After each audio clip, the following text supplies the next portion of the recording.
Hey guys, welcome to Pen Dentistry. Hope you all are doing good. I am Dr. Aishwarya with you for easy learning and better understanding. And yes, don't forget to subscribe and press the bell icon for the latest upcoming videos. Without further delay, let's get started. Today the lecture is on brown tumor. What is brown tumor? Why it is called brown tumor? Brown because color of specimen is dark red brown. That's why it is known as brown tumor. Due to excessive hemorrhage and hemosiderin. Why brown color occurs? Due to excessive hemorrhage and hemosiderin deposition with the tumor. Tumor is get deposited with due to hyperthyroidism and due to excessive osteoclast activity. This is a bony lesion. So, due to excessive osteoclast activity such as hyperparathyroidism, brown tumors occur. It is not a true neoplasm. The tumor word is mimic of the brown tumor. It is not a true neoplasm, but then also it is known as a tumor.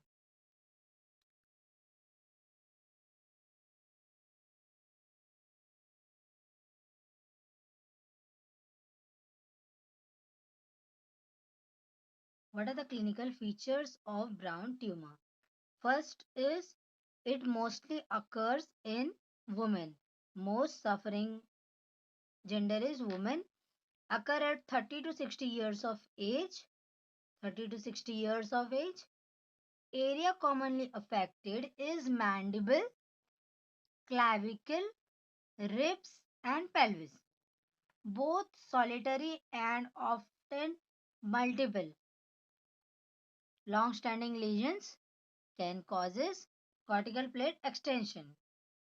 Both solitary, mostly it is oftenly it is multiple long-standing lesions. Occur centrally in bone or peripherally in the soft tissue. When it is occurring centrally, it occurs in bone. When it is occurring at periphery, then it means it is occurring at the soft tissue. Seen as swelling intraorally or extraorally. When there is a swelling present, it can be intraorally or extraorally. Severe condition. When there is a severe condition, osteotic fibrosa cystic develop from central degeneration and fibrosis of long-standing brown tumor. When there is a severe condition, osteotic fibrosa cystic develop from where from central degeneration and fibrosis of long-standing brown tumor occur. Radiographic features of brown tumor are they are well demarcated unilocular, multilocular radiolucency present.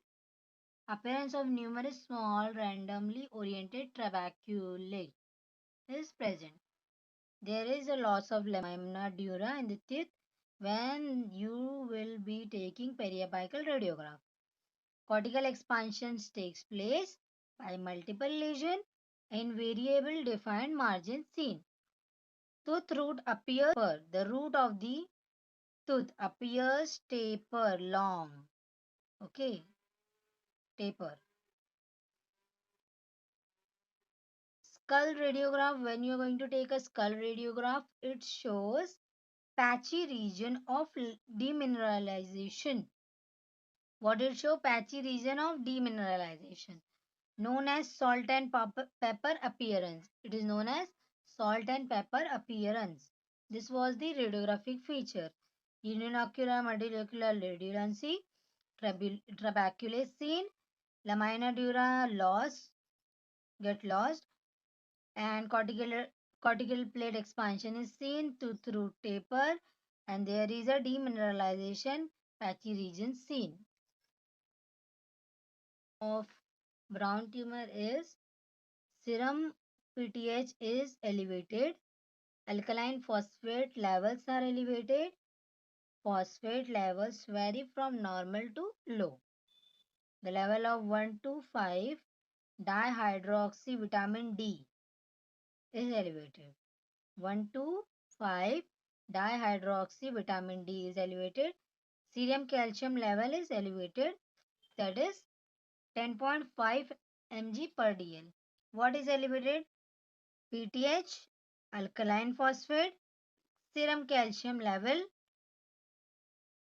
serum PTH, serum calcium level, alkaline phosphate, phosphate level, and level of 1 to 5 dihydroxy vitamin D is increased. The management is done by hyperparathyroidism is required.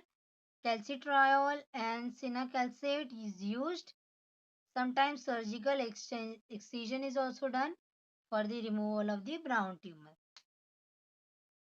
Thank you for watching Pen Dentistry. To know more about me, links are in description box. Don't forget to like, subscribe and hit the bell icon for the latest videos.